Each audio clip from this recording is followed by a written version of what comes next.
Hello दोस्तों, Pankaj Kumar ITI YouTube channel में आप सभी का स्वागत है। तो दोस्तों, आज की इस वीडियो को हम आगे स्टार्ट करते हैं। इसी मारुति सुजुकी की सीटी एग्ज़ाम की ये सीरीज़ है और काफ़ी कम दिन रह गए हैं एग्ज़ाम में, तो जल्दी से हम इसको जो भी जितना भी हमारा एरिया पोर्शन बचा है उसको कवर कर लेते हैं।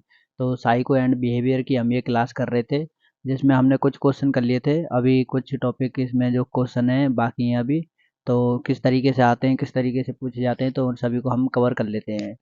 तो मैंने कल आई थिंक इसके 30 क्वेश्चन करा दिए थे। तो आज हम इसके नए क्वेश्चन स्टार्ट करते हैं। तो इसमें भी वही है दोस्तों, साइकोलॉजी के, आपके इमोशंस के और आपकी सोच के, कि आप कितना सोच सकते हैं कंपनी के लिए, कितना सोच सकते हैं, कितना कर सकते हैं, आपका जो सोचने का नज़रिया है वो कितना है। तो इस तरीके के क्वेश्चन इसमें डाले जाते हैं साइकोलॉजी में। तो इसको क्वेश्चन को ध्यान से पढ़ें, इसमें क्या कहना चाहता है उसको समझना है। सीधा आपको बस क्वेश्चन पढ़ा आंसर नहीं करना, आपको समझना है कि उसमें कह रहा क्या है, और मेरे को जो हमको मतलब किस तरीके से उसका आंसर देना है जो उसमें सही बैठे। तो इसमें कोई भी आंसर सही गलत नहीं होता है एक्चुअली। तो इनमें आपकी सिर्फ दिमाग की परख करी जाती है कि आप कितना दिमाग लगाते हैं, कितना सोच सकते हैं। तो वही है, इसमें ज़्यादा कुछ नहीं है। तो इसमें 2 तरीके से पूछे जाते हैं, मैंने कल भी बताया था, आज भी बता देता हूँ, क्योंकि कुछ लोग नए आते हैं तो उनको पता नहीं रहता। तो 2 तरीके से पूछे जाते हैं, एक तो आपको सहमत असहमत दे देता है, और दूसरा यहाँ पे आपको ऐसे करके 4 से 5 डॉटेड देगा, जिसमें यहाँ पे सबसे कम असहमत, या फिर ज़्यादा यहाँ पे सबसे ज़्यादा में असहमत, यहाँ पे ये सबसे कम में सहमत, जैसे अत्यधिक सहमत, कम सहमत, सहमत, कम असहमत, या फिर अत्यधिक असहमत, ऐसे करके कुछ ऑप्शन दे देता है। वो भी आप फिल करने का मिल सकता है, एग्जाम में हो सकता है। या फिर इस तरीके से सिंपल मैंने यहाँ पे रखा है, सहमत और असहमत, इस तरीके से होना हो सकता है। तो हम इसका सहमत और असहमत वाला फॉर्मेट फॉलो करेंगे, उसी बेस पे क्वेश्चन करेंगे। तो सबसे पहले तो है, मुझे सभी नए अनुभव लेना पसंद है। तो इसमें आपको क्या करना चाहिए, इसको असहमत या सहमत करना चाहिए, इसको हमें सहमत करना चाहिए। क्योंकि कंपनी में हम आप कार्य करेंगे, तो आप अगर परमानेंट होते हैं, आपकी परमानेंट जॉब रहेगी, तो आपको वहाँ पे नए नए कार्य सीखने पड़ेंगे, क्योंकि आप कंपनी को फ़ायदा देंगे तभी कंपनी आपको फ़ायदा देगी। तो आपको भी परमानेंट होना पड़ेगा, तो इसलिए नए अनुभव लेना अच्छी बात है। तो सहमत इसका राइट आंसर हो जाएगा। नेक्स्ट क्वेश्चन है, सहकर्मियों के व्यवहार का प्रभाव मेरे कार्य पर नहीं पड़ता है। देखिए, सहकर्मियों, हो सकता है आप में से कुछ असहमत हो सकता है सहमत हो, लेकिन कहना क्या चाह रहा है वो मैं बता देता हूँ। कहना चाह रहा है कि आपके जो साथ में कार्य करते हैं वो आपसे किसी भी तरह का प्रभाव व्यवहार करते हैं, तो उसका प्रभाव आपके कार्य पर पड़ेगा या नहीं पड़ेगा। अब इसके सहमत भी हो सकते हैं और असहमत भी हो सकते हैं। कैसे? मान लीजिए वो आपको फिजिकली कोई व्यवहार कर रहा है, आपके परेशान कर रहा है हाथ से, या फिर आपको मतलब डिस्टरबेंस हो रही है जिसकी वजह से, तो हो सकता है आपके कार्य पर प्रभाव पड़े। तो इसलिए इसका आंसर असहमत भी हो सकता है। लेकिन अगर आप उसकी जो बातें हैं, अगर वो बातों से कर रहा है, आपको कोई भी मतलब बीच में डिस्टरबेंस बातों से दे रहा है, तो हो सकता है आप बातों को इग्नोर कर दें और काम में कोई भी प्रभाव ना डालें। तो इस तरीके से आप अपने हिसाब से, मैंने पहले ही बता दिया था, इसका कोई भी राइट आंसर नहीं होता, सिर्फ सोच का फ़र्क होता है। तो इस तरीके से अगर मैं होऊँगा तो मैं इसमें सीधा-सीधा मैं अ, असहमत सहमत लगाऊँगा। मैं इसका सहमत लगाऊँ, क्यों लगाऊँगा? क्योंकि मारुति सुजुकी कंपनी में सभी के पास कार्य होता है, सभी अपने-अपने कार्य को करते हैं। किसी के पास इतना टाइम भी नहीं होता है कि वो फिज़िकली किसी को परेशान करे। तो उस वह अब दूसरा व्यक्ति हो सकता है बोल के आपसे कुछ बोल के आपके साथ व्यवहार करे, बातें करे, तो इस वजह से उसका व्यवहार हो सकता है आपके कार्य पर प्रभाव ना डाले। तो इसलिए मैं सहमत लगा रहा हूँ, बाकी आपका अपना सोच है। नेक्स्ट क्वेश्चन की तरफ बढ़ते हैं।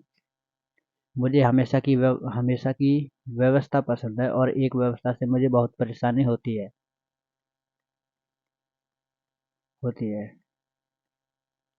इसका क्या मतलब है कि हम कोई भी कार्य करते हैं, या फिर कोई भी कार्य करने से पहले जो भी व्यवस्था करने हैं, तो उसके बारे में बोला गया है। तो मुझे हमेशा की व्यवस्था पसंद है।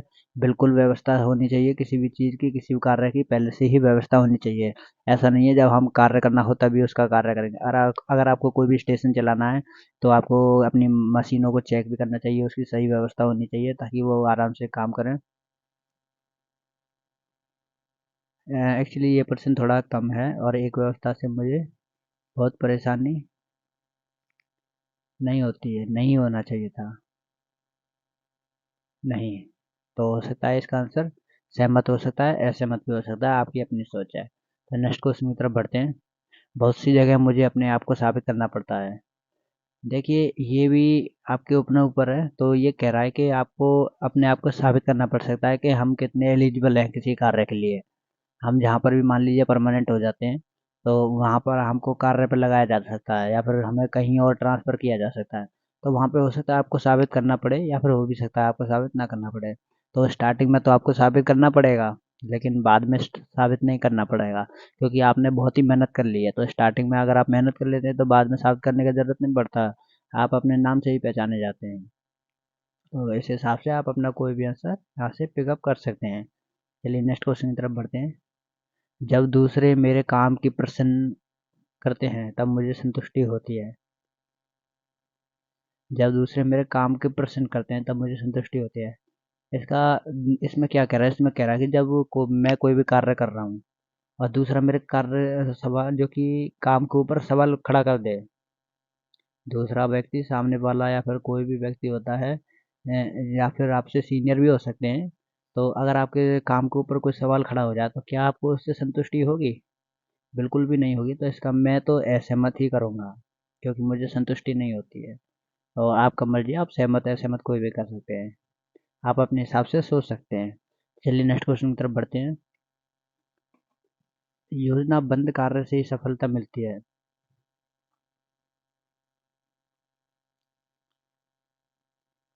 इसमें क्या कह रहा है कि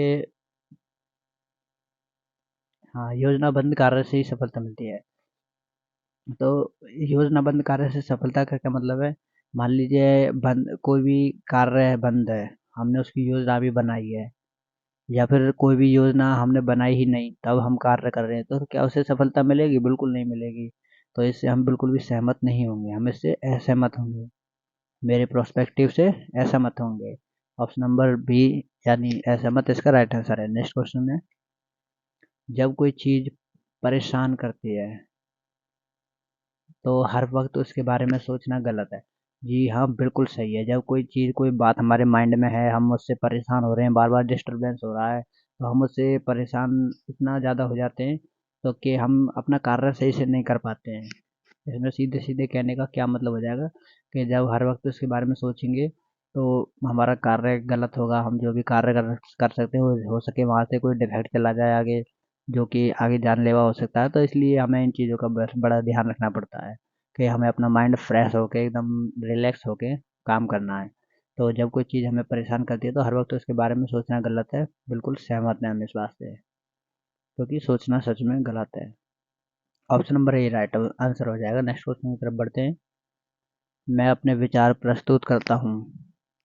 मैं अपने विचार किसी के आगे रखता हूँ, चाहे लोग मेरे विचार से सहमत न भी हों। ये थोड़ा टाइपिंग मिस्टेक हो गया है और कुछ नहीं, टाइपिंग मिस्टेक है, थोड़ा सा उसे थोड़ा मैनेज करिएगा। मैं अपने विचार प्रस्तुत करता हूँ, या का इसका मतलब क्या है? इसका मतलब है कि मान लीजिए किन्हीं लोगों के आगे मैं अपने कोई भी विचार रखता हूँ, चाहे वो लोग मेरे विचार से सहमत हों या ना हों, तो फिर भी मैं अपना विचार उसके आगे रखता हूँ। तो इसका मतलब क्या है? या सहमत है। मेरे लिए तो सहमत है होगा। अगर आप चाहें तो इसमें असहमत भी लगा सकते हैं, क्योंकि कुछ लोग सोचते हैं कि अगर मैं किसी के आगे विचार रख रहा हूँ और वो मेरे विचार से सहमत नहीं है तो मैं विचार क्यों रखूँ, है कि नहीं? तो इस हिसाब से आप इनमें से कोई भी अपने हिसाब से चूज कर सकते हैं। तो ऑप्शन नंबर मेरे हिसाब से ए राइट आंसर हो जाएगा। नियमों का उल्लंघन कभी नहीं करना चाहिए। सहमत असहमत, सिंपल सा बात है, आसान सा है। इसमें सभी का सहमत होना चाहिए, क्योंकि कभी भी नियमों का उल्लंघन नहीं करना चाहिए। जो नियम कायदे कानून बनाए गए हैं उन सभी को फॉलो करना चाहिए। नेक्स्ट क्वेश्चन है। मुझे मौके पर फैसले लेना पसंद है। देखिए, इसका मतलब क्या है, ये क्या कहना चाह रहा है? मुझे मौके पर फैसले लेना पसंद है, इसका मतलब है कि आपका कोई ऐसा टाइम, कि आपके पास ज़्यादा टाइम नहीं है उसका फैसला लेने के लिए। समझ रहे हैं? मान लीजिए कोई भी गाड़ी है अचानक रुक जाती है, तो आपको फैसला लेना पड़ सकता है कि आपको क्या करना है, क्यों रुकी है, आपको कैसे आगे लाइन चलानी है। तो ये फैसला लेना पड़ सकता है।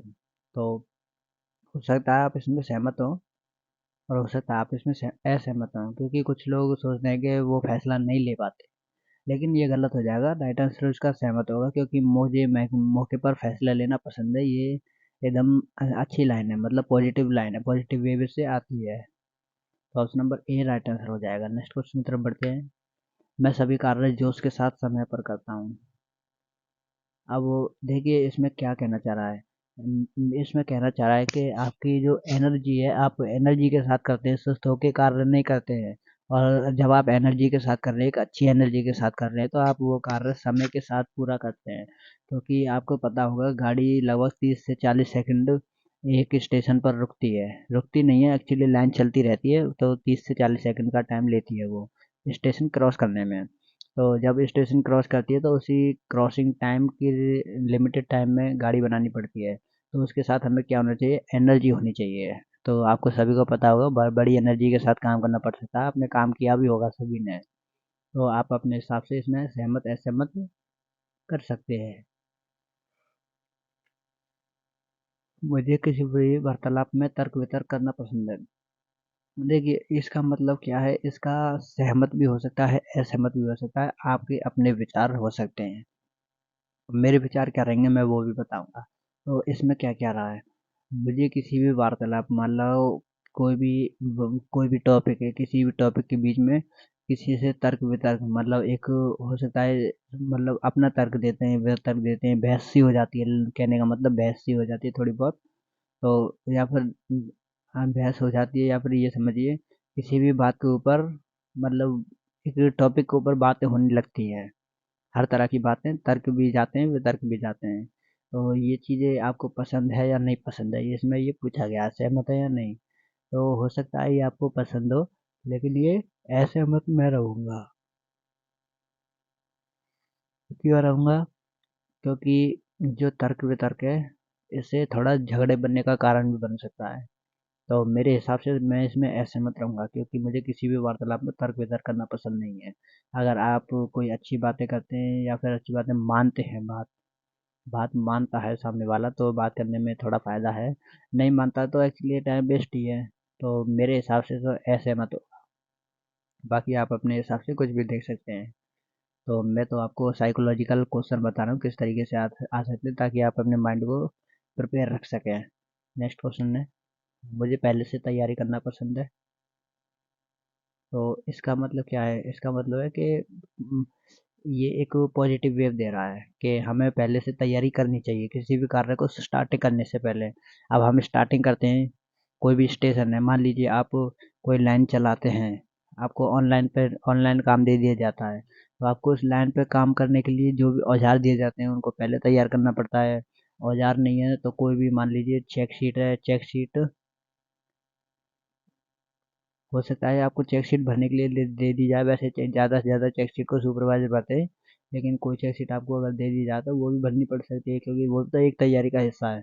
या फिर आप मशीन से कार्य करते हैं, तो आपको हो सकता है कोई मशीन काम ना कर रही हो, इसलिए उसको पहले चेक भी करनी चाहिए, उसकी पहले से ही तैयारी होनी चाहिए, ताकि अच्छे से सारा काम प्रॉपर तरीके से हो सके। तो मुझे पहले से तैयारी करना पसंद है, बिल्कुल सहमत है इस बात से। नेक्स्ट क्वेश्चन की तरफ बढ़ते हैं। मुझे बोलने के कुछ समय बाद पता लगता है कि दूसरों की भावना को क्षति पहुंचाई है। इसका मतलब क्या है, इसका मतलब आपने जो बोल दिया है, आपको बोलते समय तो पता लगा नहीं कि मैंने क्या बोला है, और बाद में आपको एहसास हो रहा है। तो ये एक नेगेटिव वेव है। क्या, कैसे नेगेटिव वेव है, कि इसका मतलब है कि आप बोलते समय कुछ भी सोच समझ के नहीं बोलते, समझे। जब आप बोलते हैं तो कुछ भी सोच समझ के नहीं बोलते, तो हो सकता है तभी तो आपने दूसरों की भावना को हानि पहुंचाई है, क्योंकि आपने सोच समझ के नहीं बोला। तो ये इसलिए नेगेटिव एनर्जी, तो मैं इस बात से असहमत रहूंगा। अब एक तरीके से देखा जाए तो इसमें सहमत भी हो सकते हैं, कैसे, कि मान लीजिए मुझे बोलने को कुछ समय बाद मैंने बोल दिया, मैंने कुछ भी बोल दिया, तो कम से कम इसमें भावनाओं की क्षति पहुंचाई है, एहसास तो हो रहा है। तो ये भी एक पॉजिटिव वे भी ले सकते हैं, बाकी इसमें नेगेटिव वेव के ज़्यादा चांसेस हैं। तो चलिए नेक्स्ट क्वेश्चन की तरफ बढ़ते हैं। जब मैं किसी दूसरे के नज़रिए से देखता हूँ तो मुझे बहुत आसानी होती है। अब इसमें क्या कहना चाह रहा है, इसका क्या मतलब है। मान लीजिए आप कोई भी कार्य करते हैं, कोई भी कार्य करते हैं तो आपको ये भी सोचना पड़ता है कि आप जो कार्य करते हैं वह सामने व्यक्ति को कैसा दिखाई दे रहा है। हो सकता है आप अपनी जगह पर सही हो और किसी चीज़ के ऊपर बहस हो जाती है तो दूसरा व्यक्ति भी गलत नहीं हो सकता है उसके नज़रिए से कुछ और दिखाई दे रहा हो। तो मैं एक साइकोलॉजिकल आपने देखा होगा ये, अगर हम इसे यहाँ से देखें तो हमें ये 6 दिखाई दे रहा है, लेकिन हम उधर से देखें तो हमें ये 9 दिखाई दे रहा है तो वही, लेकिन दोनों का नज़रिया अलग है। तो इसका मतलब, तो आप अपने नज़रिए से भी देखिए, दूसरे नज़रिए से भी देखिए, दोनों उसके भी भाव समझिए, दूसरे आदमी के जो आपका साथी है, सहकर्मी है, उसकी भी भाव समझिए और उसके नज़रिए से भी देखिए, ताकि ज़्यादा प्रॉब्लम ना आए। इस तरीके से आपको भी कोई प्रॉब्लम नहीं होगा, उसको भी कोई प्रॉब्लम नहीं होगा और कंपनी में अच्छे से आपका कार्य रहेगा। तो इस तरीके से आप दूसरे के नज़रिए से भी एक बार देख सकते हैं। तो इसका मतलब मैं इसके सहमत करूँगा। Option number A right answer हो जाएगा। तो दोस्तों ये क्वेश्चन आज के यहीं पे ख़त्म होते हैं।